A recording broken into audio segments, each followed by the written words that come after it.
nga pala, no? Okay. So, yan, nakapag-deliver na tayo kay Kabayan ng kanyang order dito sa Education City Stadium. At tayo nga pabalik na sa Alsad.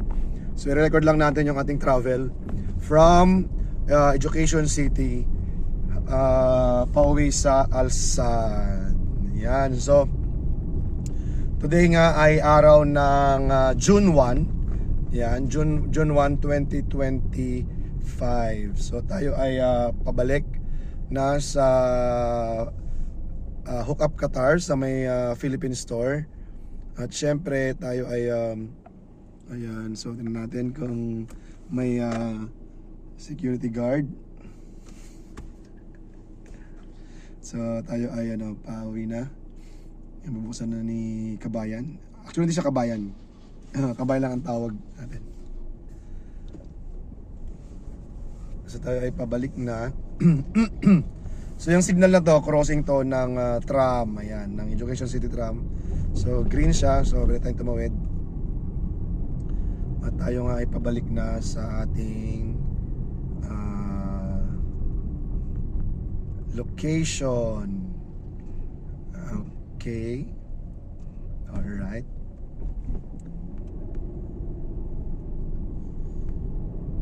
So nag-deliver tayo kay Kabayan dahil siya ay nag-order ng 2 shorts.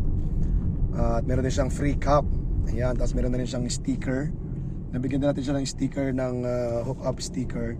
Kasi last time natin nabigyan. So ito yung roundabout ng Education City. Ayan, so green, go pa rin. Dito na tayo sa local road. Ayan, service road yung tawagin. Dito na tayo, dumaan. Ganoon din naman. Ang labas din naman natin, kakanan tayo papunta ng Alrian Road or yung ito kasi yung Dukan Road. Punta to ng Mall of Qatar, itong sa kaliwa papuntang Mall of Qatar. Doon tayo sa kabila.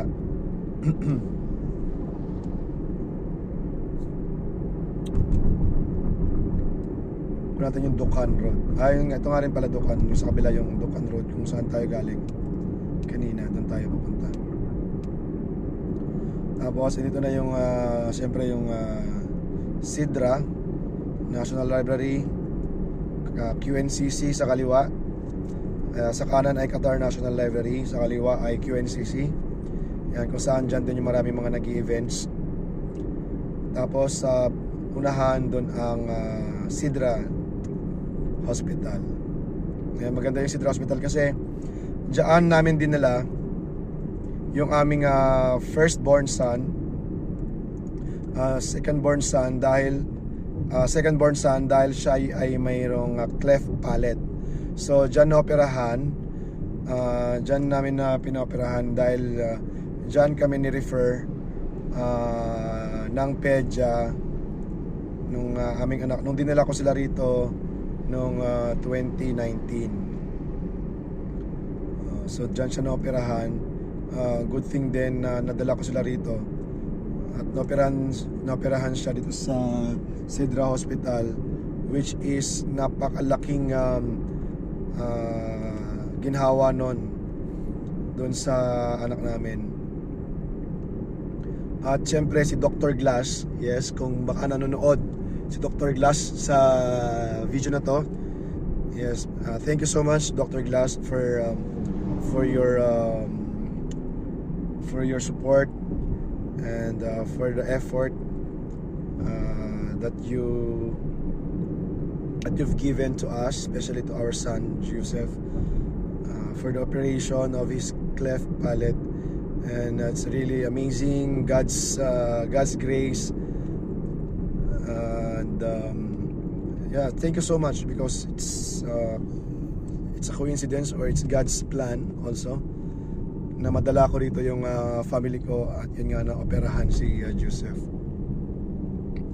Kaya ngayon hindi na siya nahihirapan na kumain or magdede, kasi nung siya ay nagdedede lumalabas sa ilong yung ano, yung ini-intake niya na milk.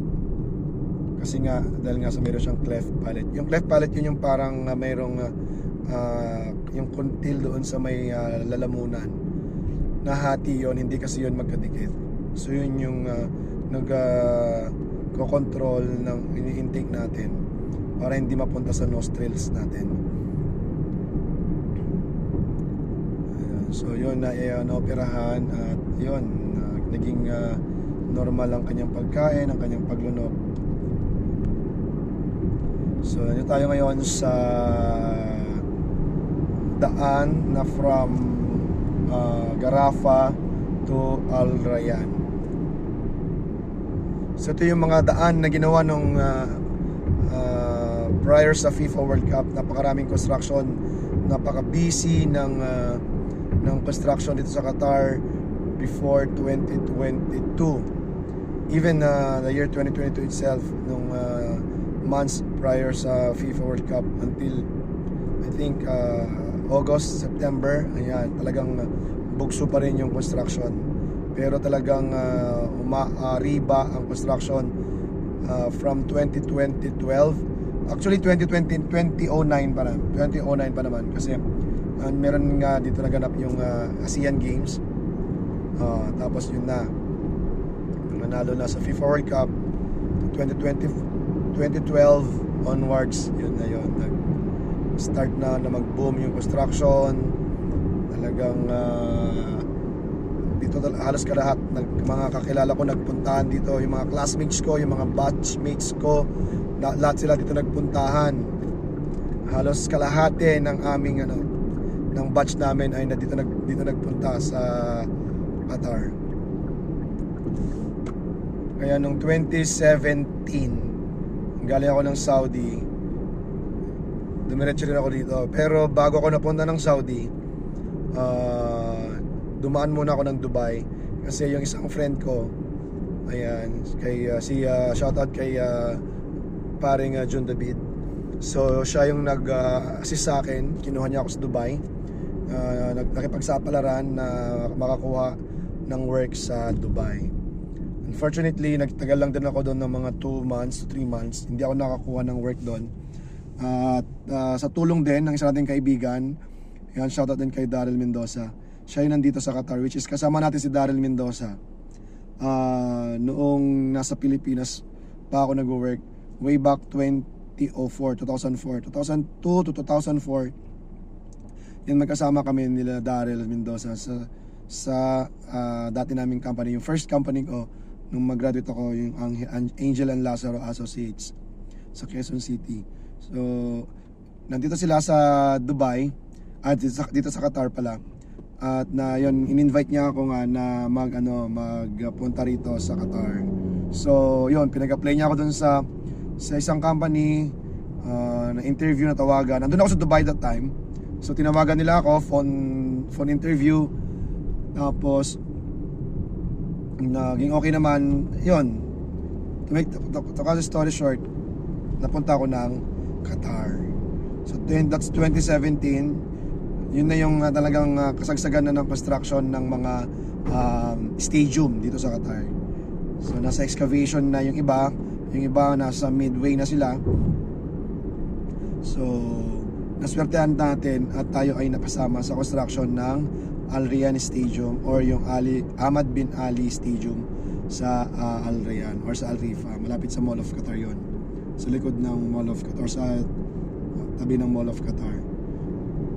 So mapalad tayo kasi history in the making yon, na first Arab country sa Arab nation, sa GCC, na nag-host ng FIFA World Cup. So that's 2022. Siyempre natapos na yung construction sa stadium. Nagbawas na rin ng tao, so natanggal tayo, nakapaganap tayo ng ibang work at napunta naman tayo sa airport. So ang project naman natin na sumunod is yung sa airport naman. So apply hanggang sa may mga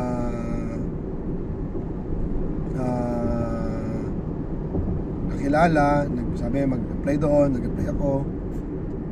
Ayun naman, at napalad, maswerte, nakapasok din naman sa airport project. So, hindi lang din nagtagal doon, ano lang yun din doon eh. More than a year din. So, mag-FIFA na kasi. That time, nagbawas na, nag-stop na yung ibang work, natapos na yung mga ibang work. So, wala na akong work that time. So, ang nangyari, naghanap ako ng pwedeng ma-applyan. So, nag-apply ako sa mga subcontracting. Kaso, ang problema, may mga hindi nagpapasweldo. Oo, palipat-lipat hanggang sa part-time ako, nag-announcer ako sa basketball. So, syempre may bayad din yun per game. Hanggang sa nakapag-manage ako ng isang restaurant. So, kung familiar kayo sa Maharlika Cuisine Restaurant, yun yung minanage natin. Tapos, nag-apply din ako sa mga iba pang mga contracting. Same case lang din, hindi sila nagpapasweldo. Hirap talaga, mahirap.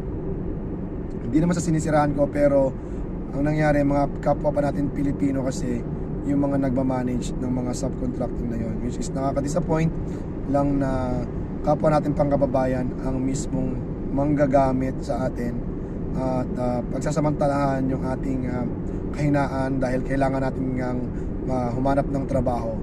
So, na-exploit nila yung kapwa Pilipino. Masakit man na tanggapin at isipin at paniwalaan, pero yun talaga ang katotohanan. Kaya napakahirap minsan magtiwala sa kapwa Pilipino. Mas maganda pang magtiwala ka sa ibang lahi. Kasi alam mong ibang lahi yun. Kumbaga, magkagagawan man, ayan, sorry for the bad words, pero magkagagawan man, alam mo naman kung ano ang situation. Pero dahil nga sa Pilipino, so siyempre tiwala ka, nagkakaintindihan naman kayo dahil kapwa kayo Pilipino, pero yung gagawin ka at pagsamantalaan ka at lapastanganin yung iyong pagkatao at ang iyong kredibilidad, which is pangit yun. Yung ialay mo, yung oras mo, yung panahon mo, yung pagod mo na lang, sakripisyo, ni hindi man lang mabigyan ng karampatang di ba? Yun lang. So yun, hanggang sa buti na lang marami tayong mga kaibigan din na mga tumutulong. Yan, isa nandiyan, syempre ang Hookup Qatar. Andiyan din sila, yan si Juju. Ayan, sa PSBQ of course, at marami pang iba. So hindi ko na sila i-mention kung sino man sila. Alam nyo na kung sino man kayo na tumulong or tumutulong sa akin. Malaking utang na loob ko sa inyo dahil kung hindi sa inyo, siguro hindi na ako nag-stay sa Qatar. Hindi ako makakatagal ng ganito. Tsaka pala, pinawi ko yung family ko way back 2022. So in 3 years time talagang grabe. May mga napasukan din naman ako na company or nag-i-events din ako. Yan pala, nakalimutan ko i-mention during sa span na yon, kasi nung FIFA World Cup nakapasok ako sa isang event company, which is yung My Stripe or yung contactless. Baka merong iba sa inyo na alam yon. So tayo ay napasama sa Haya Academy. So doon sa Haya Academy, kami kasi yung mga nag-a-assist sa mga gusto magpa-print ng mga Haya cards sa lahat ng mga spectators o sa lahat ng mga manonood ng game during FIFA World Cup. Kaya maswerte tayo that time is meron tayong work for almost 3 or 4 months din.